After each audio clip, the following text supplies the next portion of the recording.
Hi there, Shushan, aka Little Music Bearer, and today, in this special vlog, we're going to talk about a topic which is kind of familiar with quite a lot of people, which is getting a driving license. But to be specific, getting a Class 3A driving license at the ComfortDelGro Driving Centre CDC in Ubi, Singapore. And the main concern is that, over the past few months, I've been taking driving lessons and eventually passed on to the 4th try. But I do realize that there's kind of a shortage of good resources online, and sometimes it is really frustrating to have to go through multiple tries and all that, just because of one small mistake that may lead to an immediate failure due to carelessness, and not really because you don't know how to do it. So today I'll just share with you quickly a few tips on how to pass your driving test, or how not to fail your driving test. But actually, before we continue to go on with any actual skill related tips here, the first thing, most importantly, is to stay calm and not panic, or rather to get yourself out of a panic mode and recover quickly from the panic of, let's say, striking a curb. Because sometimes one curb strike is 10 points, but if you still manage to get under 20 points without any immediate failures by the end of the test, there's still a probability that you can pass. So technically, it's not over yet until the tester says that it's over. And also, carelessness is something that can play a big impact on the results. So for example, when the test is almost over, do not assume the test will be over. So the test is only over at the point where you put out your handbrake at the end of the test and get out of the car, basically. So any mistake, especially when returning back to the circuit at the end of the test, will be kind of a waste. So do note that this is actually the time which you have to be the most careful, instead of having a premature mental celebration state. So now let's dive down to the actual skill related tips and see how to correct your mistakes. So in order to illustrate this more clearly, I'm going to draw out the course on paper and use this model car to show you the different scenarios that you may get while doing your test, whether is it expected or unexpected. But just a disclaimer that all the techniques in this video are maybe largely correct, but it will depend on your car model as well as your individual skill and preference, and height especially. So do check with your instructors, and if you're more comfortable with the way your instructors teach, do follow the steps instead. The first one that I actually want to talk about is the directional change, which caused me an immediate failure on the first attempt. So basically, when you enter the course, we're using this as an example, you go all the way here until you see the line in the cone in the circuit, then you turn your steering wheel to the right and reverse. Make sure your vehicle is towards the center, so there's equal space, because if your vehicle is too far right, you may hit the right when reversing, and if it's too far left, the left part of your car will swing out when reverse and you'll hit too. It's technically okay for the car to be slightly near to the right side, so because after you reverse, the car will tend to swing out and eventually you'll end up in the center. So as long as your back wheel can pass this curb without hitting it, you don't really need to be worried about this part anymore. And it goes in. Because if you turn too late and try to avoid hitting here, you may end up doing something like this. You may hit here, or you may end up getting into the lot but being somewhere here. In this case, when you turn left, your back may hit. So to avoid this, it's important to note the crucial turning point, and also, regardless of weather conditions, use the same tried and tested method.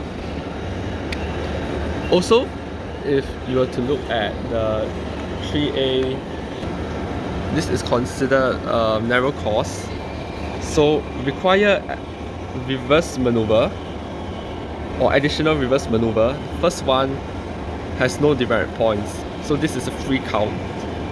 Then the subsequent ones, you have 2 points, and the fourth attempt is an immediate failure. So technically, if you know that your car is not going to pass this without touching the front, it could be wise to reverse, straighten the wheel, then turn again. Then you can exit, since you're not going to get any demerit points anyway. And if the car is too near to the left, you turn the steering wheel to the right so that there's more clearance on your left, so that the rear left tire won't hit, and you turn out.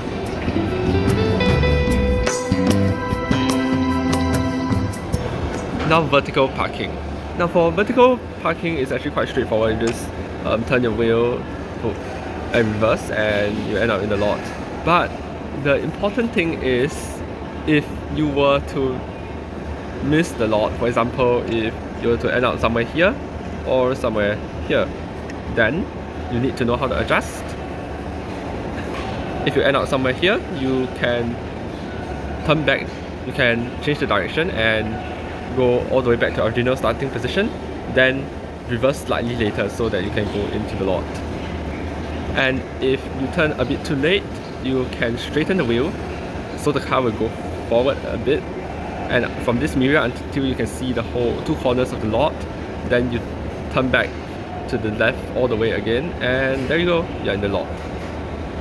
This one can be mostly found online, so it's not a very confusing issue. But the thing is, once you manage to successfully park into the lot, you have to be careful of not hitting this and this curb here. So when you go forward, you have to make sure half your car is out of the lot before turning out.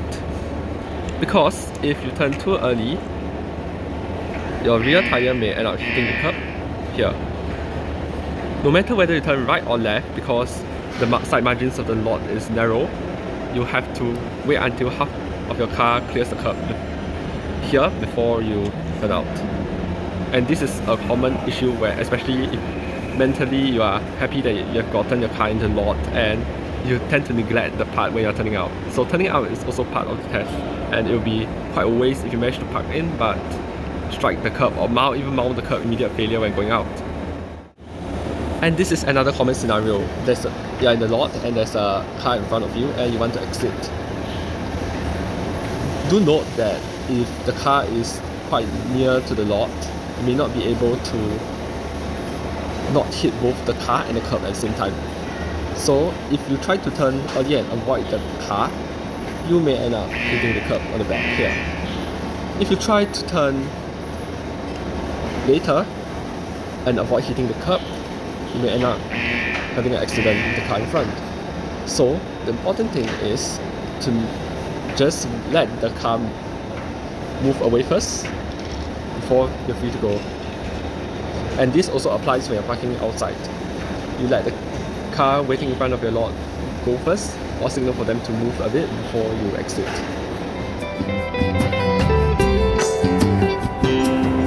And also, this part is for the correction for third attempt where I failed due to the junction. This one is a stop line where you have to stop and check for traffic. Even though there's no traffic, you have to go up to here, stop before the line, look left, look right, signal, and then proceed in whichever direction that you're going in. Because if you forget to stop here, and if the tester is very observant, of course they always are, it could be an immediate failure. So here, junction. Fails to stop at stop line is immediate failure. So it's kind of a waste, especially when you have gotten all the courses in the circuit done correctly. And also, in the case of a traffic junction, for example, you have this taxi waiting here and you approach the junction wanting to go straight, you should just wait here if you feel that there's not enough space for you to fit here. Otherwise, it will end up like how I failed my third attempt, which was to go somewhere here and then never hit, but realize that the back is within the yellow box itself.